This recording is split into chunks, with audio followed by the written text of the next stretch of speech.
Hello बच्चों, welcome to IIB content short. आज का जो हमारा डिस्कशन का जो सब्जेक्ट है बेटा, वो सब्जेक्ट है ज़ूलॉजी। और इस ज़ूलॉजी सेक्शन में लोकोमोशन एंड मूवमेंट इस चैप्टर के बारे में आज हम डिस्कस करने वाले हैं।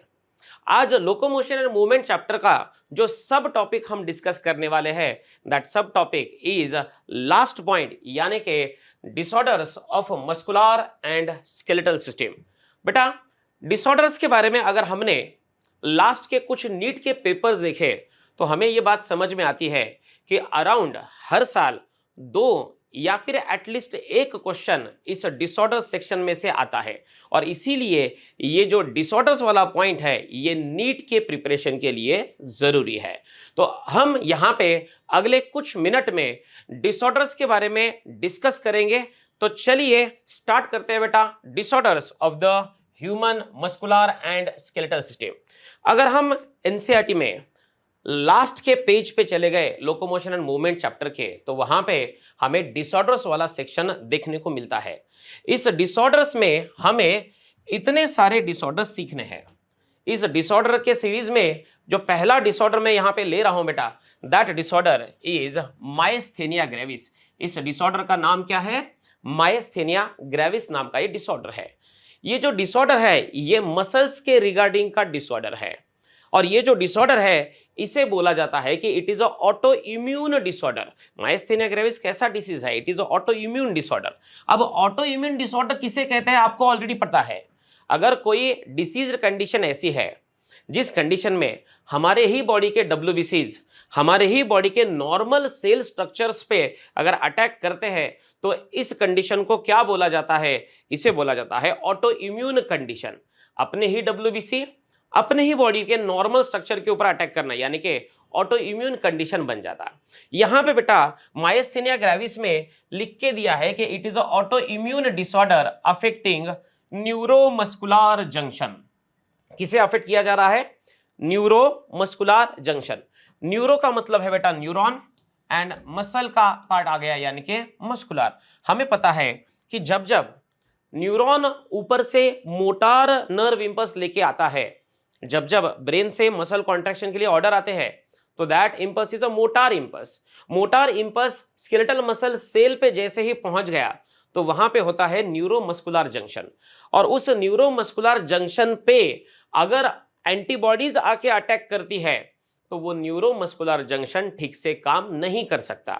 और अगर वो न्यूरोमस्कुलर जंक्शन ठीक से काम नहीं करेगा तो ब्रेन से ऑर्डर तो आएंगे बट मसल उसे ठीक से रिसीव नहीं कर पाएंगे। मसल को अगर नर्व इंपल्स नहीं मिलेगा तो मसल ठीक से कॉन्ट्रैक्ट हो नहीं पाएंगे। और ये ठीक से कॉन्ट्रैक्ट नहीं होते हैं, इसी वजह से तो इसमें मसल फटीग हो या फिर मसल के अंदर धीरे धीरे वीकनेस बढ़ता हो, एंड फाइनली मसल में फाइनली क्या हो जाता है? तो पैरालिसिस हो जाता है। बेटा, न्यूरोमस्कुलर जंक्शन का डायग्राम आप सब लोगों को बहुत अच्छी तरह से पता होगा। बेटा, यहां पे मान लो कि ऊपर से आया हुआ एक न्यूरॉन है, उसका जो स्वेलन एंड होता है इसे बोला जाता है सिनेप्टिक बल्ब, और उसके बाद में होता है यहां पे ऐसा स्केलेटल मसल सेल। अब ये जो न्यूरोमस्कुलर जंक्शन है, इस न्यूरोमस्कुलर जंक्शन में आपको याद रखना है कि जो पोस्ट सिनेप्टिक मेम्ब्रेन होता है, that membrane is a sarcolemma. और सार्कोलेमा के ऊपर यहाँ पे एसिटिल कोलिन रिसेप्टर्स चैनल होते हैं, जो कि मोस्ट कॉमन न्यूरोट्रांसमीटर है हमारे बॉडी का, एसिटिल कोलिन। और जैसे ही इस सिनेप्टिक क्लेफ्ट में एसिटिल कोलिन रिलीज हो जाता है, वो रिलीज होने के बाद में एसिटिल कोलिन रिसेप्टर चैनल को जाके मिल जाता है। अगर वो एसिटिल कोलिन रिसेप्टर चैनल को जाके मिल गया तो वहां पे opening of the ligand gated sodium channel होगा और उसके बाद में नर्व इंपल्स आगे जाएगा।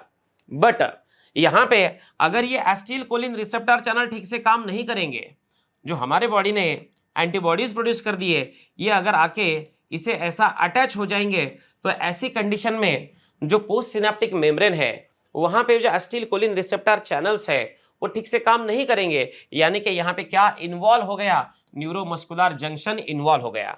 ये जो डिसीज है ये स्लोली प्रोग्रेसिंग डिसीज होता है, यानी कि अर्ली फेज में आपको उतने ज्यादा सिम्टम नहीं दिखते हैं। जैसे जैसे जैसे समय बीतता जाएगा वैसे वैसे डिसीज सिम्टम बढ़ते जाते हैं। और इसी वजह से तो अर्ली फेज में यहाँ पे मसल फटीग, उसके बाद में वीकनिंग, उसके बाद में मसल पैरालिसिस, ऐसे कंडीशन जनरेट होते हैं। जब कंप्लीटली न्यूरोमस्कुलर कम्युनिकेशन ब्लॉक हो जाएगा तो ऐसी कंडीशन में पैरालिसिस नाम का सिचुएशन आ सकता है। तो ये जो डिसीज है इसमें कौन अफेक्ट हुआ? इसमें अफेक्ट हुआ न्यूरोमस्कुलर जंक्शन। ये कैसा डिसीज है? It is a auto immune disease. उसके बाद में जाते हैं बेटा अगला वाला disorder, that disorder is a muscular dystrophy. Muscular dystrophy ये एक ऐसा डिसऑर्डर है जिसमें progressive degeneration of the skeletal muscle होता है। हमारे जो बॉडी में स्केलेटल मसल्स है ये धीरे धीरे धीरे धीरे डीजनरेट होना स्टार्ट हो जाते हैं। ये जो डिसऑर्डर है muscular dystrophy, it is a genetic disorder. ये जेनेटिक डिसऑर्डर क्यों है? क्योंकि it is x linked recessive disorder ऐसा बोला जाता है। ये जेनेटिक डिसऑर्डर है और इसे ही बोला जाता है कि इट इज एक्स लिंक्ड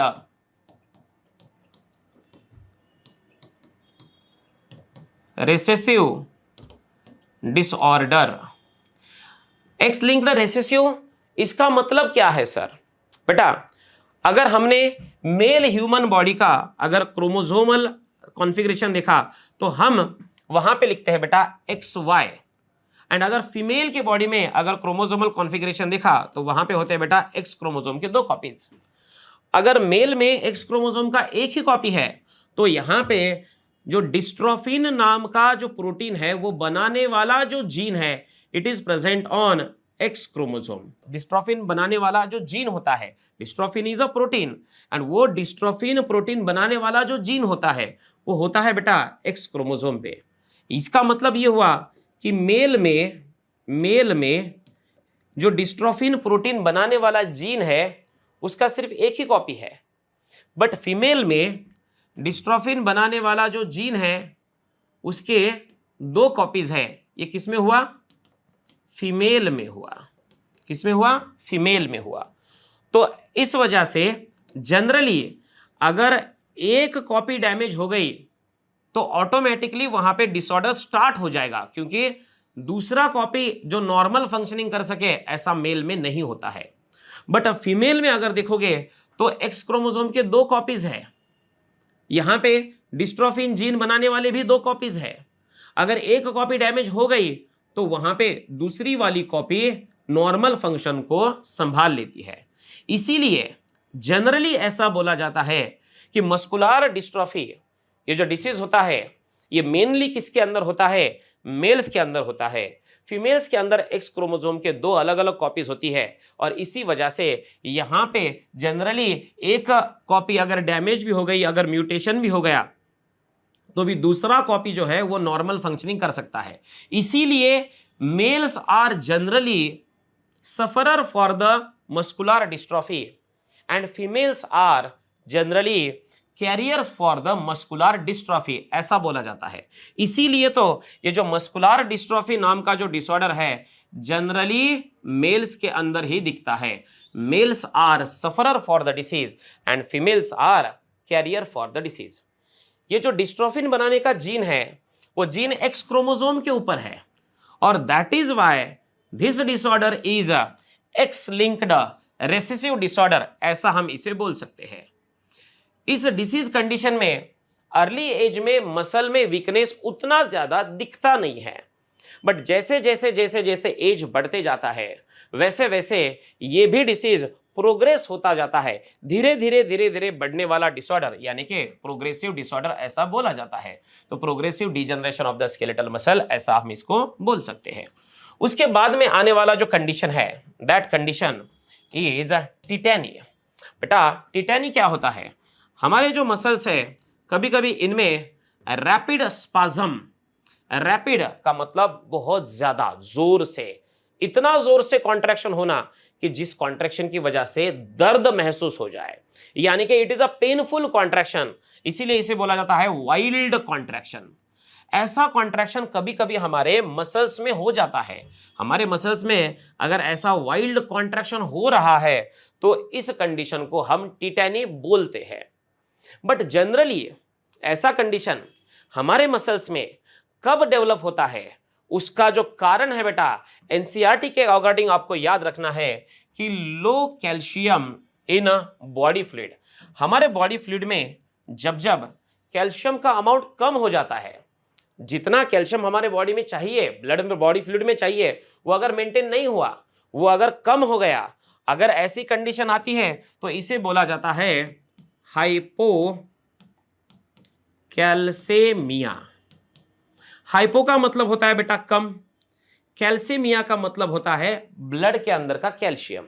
तो अगर ब्लड के अंदर यानी कि बॉडी फ्लूइड के अंदर का अगर कैल्शियम कम हो गया तो ऐसी सिचुएशन में मसल के अंदर पेनफुल वाइल्ड कॉन्ट्रैक्शन जनरेट होता है, जिसे क्या बोला जाता है, जिसे बोला जाता है टीटैनी, रैपिड स्पाज्म या फिर wild contraction in the muscle, and it is due to low calcium in the body fluid. जैसे जैसे जैसे जैसे बॉडी फ्लूइड के अंदर का कैल्शियम घटते जाएगा, वैसे वैसे मसल के जो सप्लाई करने वाले जो न्यूरॉन्स होते हैं, उन न्यूरॉन्स का एक्साइटेबिलिटी बढ़ जाता है, और ज्यादा एक्साइटेबल होने की वजह से छोटे से छोटे स्टिमुलस को भी वो ज्यादा क्वांटिटी में वहां पे डिलीवर कर देते हैं, ज्यादा एक्साइटेबिलिटी शो कर देते हैं, और इसी वजह से यहां पे वाइल्ड पेनफुल कॉन्ट्रैक्शन हमारे मसल्स में दिखता है, जिस कंडीशन को बोला जाता है टीटैनी। टीटैनी का मेन कॉज याद रखना है बेटा, इसके बारे में क्वेश्चन आता है, इसे भूलना नहीं है कि वहां पे बॉडी फ्लूइड के अंदर कैल्शियम का अमाउंट बढ़ जाता है या कम हो जाता है, कम हो जाता है, और इस कंडीशन को क्या बोला जाता है, हाइपोकैल्सेमिया बोला जाता है।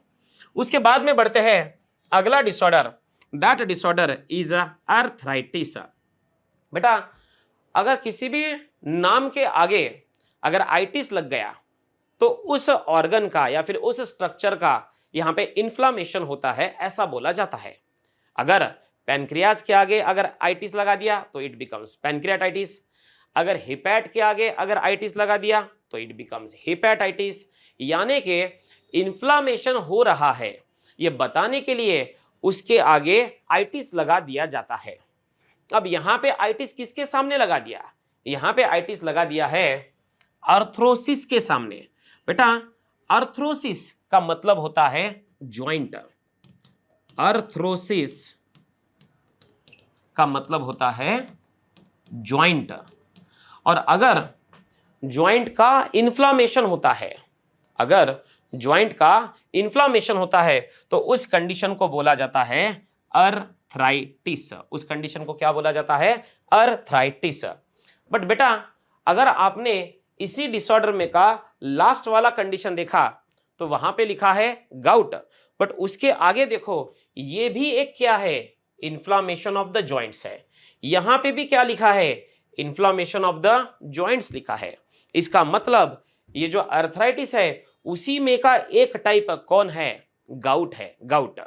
Gout and osteoarthritis, rheumatoid arthritis, ऐसे तीन अलग अलग टाइप होते हैं अर्थराइटिस के। तो अर्थराइटिस के इन ऑल कितने टाइप हमें पता होना जरूरी है, तीन टाइप पता होना जरूरी है। पहला जो टाइप है बेटा उसे इसको हम मोस्ट कॉमन अर्थराइटिस भी बोलते हैं, that arthritis is number 1 arthritis, it is osteoarthritis. ये कौन सा अर्थराइटिस है, ऑस्टियोआर्थराइटिस। बेटा ऑस्टियोआर्थराइटिस के बारे में याद रखना है कि इट इज ओल्ड एज, ये सिर्फ ओल्ड एज में ही होता है, इसीलिए इसे ओल्ड एज अर्थराइटिस ऐसा भी बोला जाता है। ये जो ओल्ड एज अर्थराइटिस है इसका एग्जैक्ट कारण क्या है, ये कारण हमको पता होना जरूरी है बेटा। ओल्ड एज अर्थराइटिस में जो जॉइंट कैविटी के अंदर यानी कि साइनोवियल कैविटी के अंदर साइनोवियल फ्लूइड प्रेजेंट होता है। जैसे जैसे जैसे जैसे एज बढ़ता जाता है वो साइनोवियल फ्लूइड का प्रोडक्शन घट जाता है। अगर साइनोवियल फ्लूइड कम हो गया तो साइनोवियल फ्लूइड का फंक्शन नहीं होगा। साइनोवियल फ्लूइड का फंक्शन वहां पे लुब्रिकेशन होता है। अगर लुब्रिकेशन ठीक से नहीं हुआ तो साइनोवियल जॉइंट के अंदर फ्रिक्शन बढ़ जाता है, और फ्रिक्शन बढ़ने की वजह से, घर्षण बढ़ने की वजह से जो आर्टिकुलर सरफेस होते हैं यानी कि जॉइंट बनाने वाले जो सरफेस होते हैं वो डैमेज हो जाएंगे। अगर वो डैमेज हो गए तो वहां पे इन्फ्लामेटरी कंडीशन जनरेट होता है। जिसे बोला जाता है ऑस्टियो अर्थराइटिस यानी कि ओल्ड एज अर्थराइटिस। आपको याद रखना है कि ये ओल्ड एज में होता है और साथ में याद रखो कि यहां पे साइनोवियल फ्लूइड, जो साइनोवियल कैविटी के अंदर होता है, साइनोवियल फ्लूइड का अमाउंट कम हो जाता है, डिक्रीज होता है। तो ये हो गया ऑस्टियो अर्थराइटिस, ये हो गया पहला arthritis. Osteo arthritis old age arthritis है तो इसे डीजेनरेटिव अर्थराइटिस भी बोला जाता है। जो दूसरा अर्थराइटिस हमें याद रखना है वो अर्थराइटिस है बेटा, इट इज गाउट। गाउट को गाउटी अर्थराइटिस ऐसा भी बोला जाता है। गाउट नाम का अर्थराइटिस होता कब है बेटा? अगर किसी के शरीर के अंदर अगर वहां पे ठीक से प्यूरिन्स का मेटाबॉलिज्म नहीं हो रहा है, पायरिमिडिन्स का मेटाबॉलिज्म ठीक से नहीं हो रहा है, या फिर अगर किसी के बॉडी में बहुत ज्यादा प्रोटीन का इंटेक हो चुका है, तो जब प्रोटीन का डिग्रेडेशन किया जाएगा तो प्रोटीन के डिग्रेडेशन से बनेंगे अमाइनो एसिड, और अमाइनो एसिड का जब आगे मेटाबॉलिज्म होगा तो स्टेप होती है डीअमाइनेशन वाली, और तब अमोनिया सेपरेट हो जाता है, और जितना ज्यादा अमाउंट में अमोनिया आ जाएगा उतना टॉक्सिक है, और इसीलिए इसको यूरिया एंड यूरिक एसिड में कन्वर्ट करने का प्रोसेस हमारे बॉडी में होता है। इसका मतलब यह हुआ कि जितना ज्यादा अमाउंट ऑफ अमोनिया जनरेट होगा उतना ज्यादा अमाउंट उसको यूरिया एंड यूरिक एसिड में कन्वर्ट करना कंपल्सरी हो जाएगा, क्योंकि अमोनिया इज लार्जली टॉक्सिक, ये हमको ऑलरेडी पता है। अब इसी कंडीशन की वजह से अगर कोई पर्सन ऐसा है जिसके बॉडी में प्यूरिन्स एंड पायरिमिडिन्स का मेटाबॉलिज्म ठीक से नहीं हो रहा है, या फिर जिसके शरीर में एक्सेसिव प्रोटीन का इंटेक्ट हो रहा है, तो ऐसी सिचुएशन में ब्लड में यूरिक एसिड का लेवल बढ़ जाता है। अगर ब्लड में यूरिक एसिड का लेवल बढ़ गया तो इस कंडीशन को बोला जाता है हाइपर यूरिसीमिया।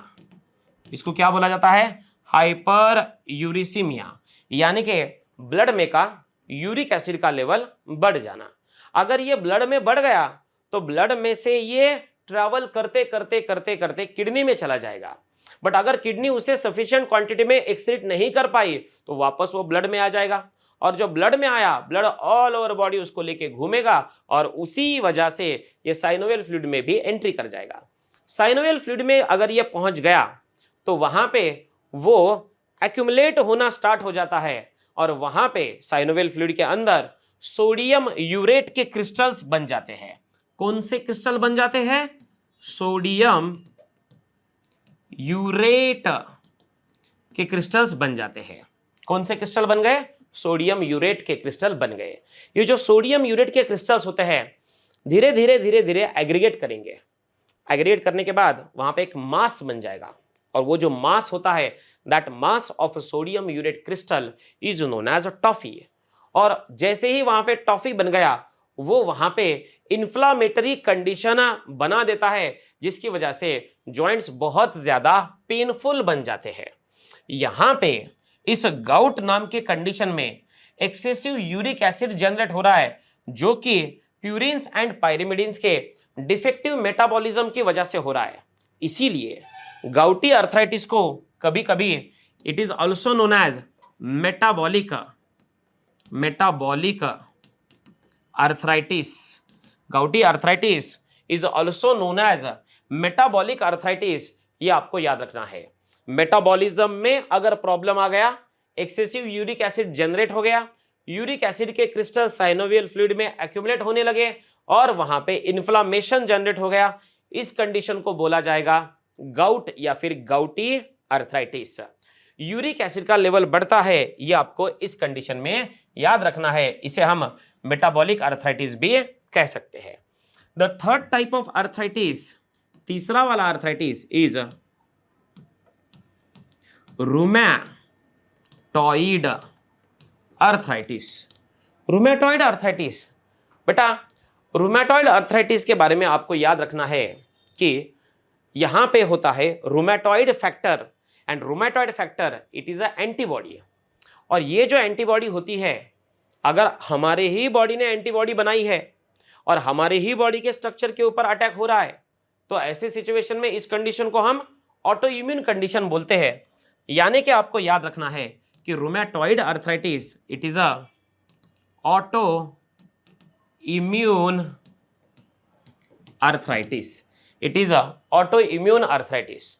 इस ऑटो इम्यून अर्थराइटिस में जो एंटीबॉडीज बन गए वो एंटीबॉडीज हमारे साइनोवियल जॉइंट के साइनोवियल मेम्ब्रेन के ऊपर अटैक करेंगे। किसके ऊपर अटैक हो गया? साइनोवियल मेम्ब्रेन के ऊपर अटैक हो गया। साइनोवियल मेम्ब्रेन के ऊपर जैसा ही अटैक हो गया, साइनोवियल मेम्ब्रेन डैमेज होना शुरू हो जाता है, वो थिक बन जाता है, इन्फ्लेम्ड बन जाता है, और ये थिकन्ड एंड इन्फ्लेम्ड साइनोवियल मेम्ब्रेन होता है, उस साइनोवियल मेम्ब्रेन को बोला जाता है पैनस। ये जो थिकन्ड एंड इन्फ्लेम्ड साइनोवियल मेम्ब्रेन बनता है उसे बोला जाता है पैनस। इसका मतलब अगर आपको किसी ने पूछा कि पैनस कौन से अर्थराइटिस में दिखता है, तो आपका आंसर रहेगा बेटा it is a rheumatoid arthritis. Rheumatoid arthritis में पैनस तो बन गया, बट जैसे ही साइनोवियल मेम्ब्रेन थिक हो गया, इन्फ्लेम्ड हो गया, तो उसके अंदर से एक्सेसिव फ्लूइड ऊजिंग आउट करता है, और वो ऊजिंग आउट वाला जो फ्लूइड है वो उस साइनोवियल कैविटी के अंदर एक्यूमुलेट होना स्टार्ट हो जाता है।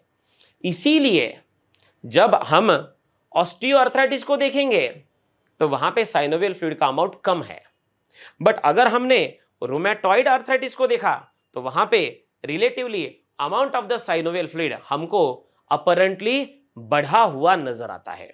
तो याद रखना है कि रूमेटॉइड अर्थराइटिस में जो साइनोवियल फ्लूइड का अमाउंट होता है वो कैसा हुआ होता है? बढ़ा हुआ होता है या घटा हुआ होता है? वो हमें बढ़ा हुआ नजर आता है। अब मान लो कि जॉइंट कैविटी है, उसके अंदर फ्लूइड जमा हो गया, तो जहां जहां पे जॉइंट है वो पार्ट कैसा नजर आएगा? स्वेलन नजर आएगा। तो रूमेटॉइड अर्थराइटिस को आइडेंटिफाई करना भी थोड़ा इजी बन गया, क्योंकि वहां पे फ्लूइड ज्यादा जमा हो रहा है, तो उसकी वजह से वो जहां जहां पे जॉइंट होता है वो पार्ट कैसा बन जाता है? स्वेलन बन जाता है। यहां पे मेन कारण आपको याद रखना है कि यहां पे होता है एंटीबॉडीज का अटैक, और एंटीबॉडीज में किसके ऊपर अटैक कर दिया गया? ये एंटीबॉडीज ने अटैक कर दिया साइनोवियल मेम्ब्रेन के ऊपर, और इन्फ्लामेशन जनरेट हो गया। यहां पे थिक इन्फ्लेम्ड साइनोवियल मेम्ब्रेन जो है इसे क्या बोला जाता है? पैनस बोला जाता है। रूमेटॉइड अर्थराइटिस किसी भी एज में हो सकता है, इसके लिए एज का कोई लिमिट नहीं है। ये बच्चों में भी पाया जा सकता है और ये अडल्ट में भी पाया जा सकता है। जैसे ऑस्टियोआर्थराइटिस है जो कि सिर्फ ओल्ड एज में दिखता है, बट रूमेटॉइड अर्थराइटिस इन्हीं एज में दिखता है। ऑस्टियोआर्थराइटिस में वहां पे साइनोवियल फ्लूइड का अमाउंट कम है, यहाँ पे साइनोवियल फ्लूइड का अमाउंट अपरेंटली बढ़ जाता है, यहाँ पे पैनस फॉर्मेशन हमको दिखता है। ये हो गए 3 टाइप के अर्थराइटिस जो कि osteoarthritis, gouty arthritis and rheumatoid arthritis के फॉर्म में हमारे आंखों के सामने है। उसके बाद में जा रहे बेटा ऑस्टियोपोरोसिस के पास।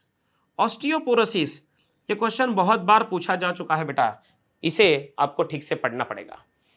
ऑस्टियोपोरोसिस बेटा ये बोन्स के रिगार्डिंग का डिसऑर्डर है, और जहां पे हमारा जो बोन है नॉर्मल हेल्दी अगर बोन देखा गया तो वो अंदर जो स्पॉन्जी पोर्शन होता है वो थोड़ा डेंस होता है, क्योंकि वहां पे कैल्शियम सॉल्ट ज्यादा अमाउंट में होते हैं। बट जब ऑस्टियोपोरोसिस वाला कंडीशन जनरेट हो जाता है तब वहां पे कैल्शियम्स कम होने की वजह से वो उतना डेंस स्पॉन्जी पार्ट बनता नहीं है। इसका मतलब बोन का अगर मास देखा गया तो कैल्शियम सॉल्ट उतना ज्यादा डिपॉजिट नहीं हुआ, और इसी वजह से अगर बोन का मास देखा गया तो वो बोन मास हमें कम लगता है, बोन डेंसिटी कम हो चुका होता है, और ऐसे सिचुएशन में बोन के अंदर मजबूती कम हो गई, इसीलिए बोन बिकम्स इजीली फ्रैक्चरेबल, या फिर इसे हम बोन बिकम्स ब्रिटल ऐसा भी बोल सकते हैं। जनरली ये जो ऑस्टियोपोरोसिस होता है ये ओल्ड एज की कंडीशन में मिलता है, बट इसका मतलब ये बिल्कुल नहीं है कि ये यंग एज में कभी भी नहीं दिखेगा।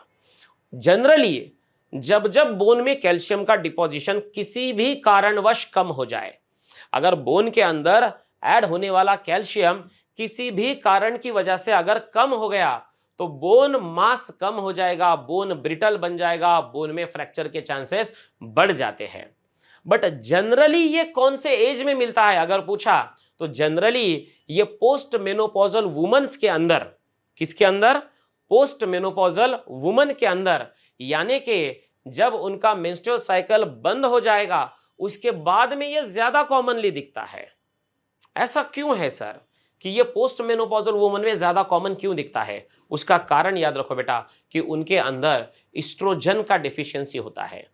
अगर एस्ट्रोजन का डिफिशियंसी हो गया तो ये एस्ट्रोजन का डिफिशियंसी वहां पे बोन रिजॉर्प्शन की प्रोसेस को रोकना बंद कर देता है। बेटा जब तक बॉडी में एस्ट्रोजन होता है तो बोन फॉर्मेशन को प्रमोट किया जाता है एंड बोन रिजॉर्प्शन को अपोज किया जाता है, इसीलिए बोन का हेल्थ मेंटेन होता है।